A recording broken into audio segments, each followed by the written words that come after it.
Hi மக்களே, welcome to பிடி சுலகம்.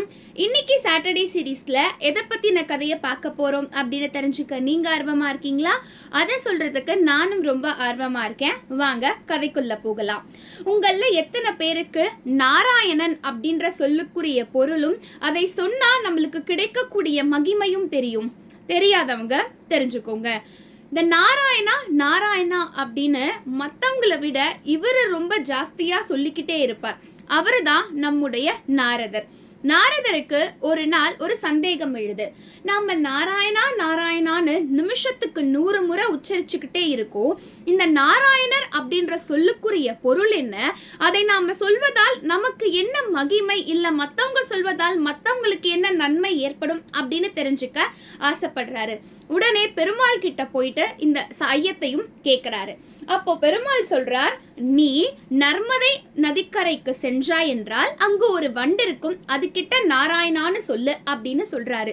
அதன்படியே நாரதரும் சென்று அந்த வண்டிடம் நாராயணான்னு சொல்ல அதை கேட்ட வண்டு இறந்து போயிடுது. பதறிய நாரதர், என்ன இது, நாராயணான்னு சொன்னதும் அதை கேட்ட வண்டு இறந்து போனதே அப்படின்னு ரொம்ப பயந்துடுறாரு.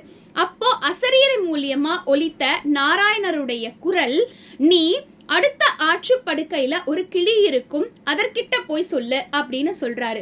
உடனே நாரதரும் கிளி கிட்ட போய் நாராயணா அப்படின்னு சொல்ல அதை கேட்ட கிளியும் இறந்து போனது. மறுபடியும் பதறிய நாரதருக்கு நாராயணர் சொல்றாரு, ஒரு கன்று இருக்குல்ல அவன் பக்கத்துல, அது கிட்ட சொல்லு அப்படின்னு. கன்றிடமும் நாராயணா அப்படின்னு சொல்ல அந்த கன்றும் இறந்து போகிறது.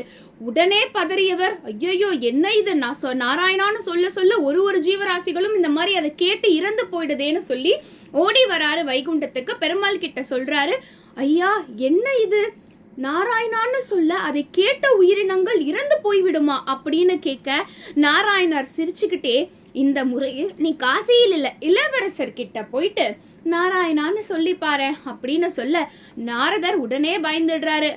ஆல்ரெடி ஈரறிவு மூவறிவு இருக்கிற விலங்கினங்கள்லாம் நாராயணான்னு சொன்னதை கேட்டு இறந்து போயிட்டது. இந்த வாட்டி இளவரசர், அதுவும் ஒரு மனுஷனா இருக்கக்கூடியவர்கிட்ட போய் சொல்லணுமே அப்படின்னு ரொம்ப பயப்பட, நான் சொல்றேன்ல நீ போயிட்டு வா அப்படின்னு பெருமாள் மறுபடியும் சொல்ல காசிக்கு போறாரு. அங்கு பார்த்த இளவரசரிடம் நாராயணான பதற்றமான குரல்ல மெல்லியதா சொல்றாரு. அதை கேட்ட இளவரசர் சிரிச்சுக்கிட்டே, நாரதரே நீங்க பயப்படாம ரொம்ப சத்தமாவே சொல்லலாம், ஏன்னா என்னுடைய சாபத்தினால் நான் தான் வண்டாகவும் கிளியாகவும் கன்றாகவும் பிறந்தேன். நீங்க நாராயணான்னு சொன்ன நாமத்தை கேட்டுதான் என்னுடைய சாம விமோசனத்தின் காலம் குறைந்து இவ்வளவு சீக்கிரம் நான் திரும்பவும் இளவரசனாவே இத்தனை சகல செல்வங்களுடைய சேர்ந்து நான் பிறந்தேன் அப்படின்னு சொல்றாரு. அதை கேட்ட நாரதருக்கு அப்பதான் விளங்கிச்சு, நாராயணா அப்படின்ற பெயரை நம்ம உச்சரிப்பதன் மூலம் வாழும் பொழுதே நல்ல சகல செல்வத்துடன் எந்தவித குறைவில்லாமலும் வாழலாம், இறந்த பிறகு வைகுண்டத்தை அடையலாம், மறுபிறவி அப்படின்னு ஒன்று கண்டிப்பா இருக்காது, பிறவி பிணி அப்படிங்கிறதும் இருக்காது அப்படின்றத உணர்றாரு. நாராயணா அப்படின்ற சொல்லுக்குரிய பொருள், நாராயணரை நம்ம நாரன் கூட்டல் அயனன் அப்படின்னு பிரிக்கலாம். நாரன் அப்படின்ற சொல்லுக்கு தண்ணீர் அல்லது தீர்த்தம் அப்படின்னு பொருள். அயனன் அப்படின்னா படுக்கையை கொண்டிருப்பவன், அதாவது தண்ணீரை படுக்கையாக கொண்டிருப்பதனால் தான் இந்த நாராயணர் அப்படின்னு வழங்கப்படுது. இந்த வீடியோ உங்களுக்கு பிடிச்சிருக்கும் நினைக்கிறேன். சீக்கிரம் வேறொரு இன்ஃபர்மேஷனோட அடுத்த வீடியோல சந்திக்கலாம். Have a great day மக்களே. Bye bye.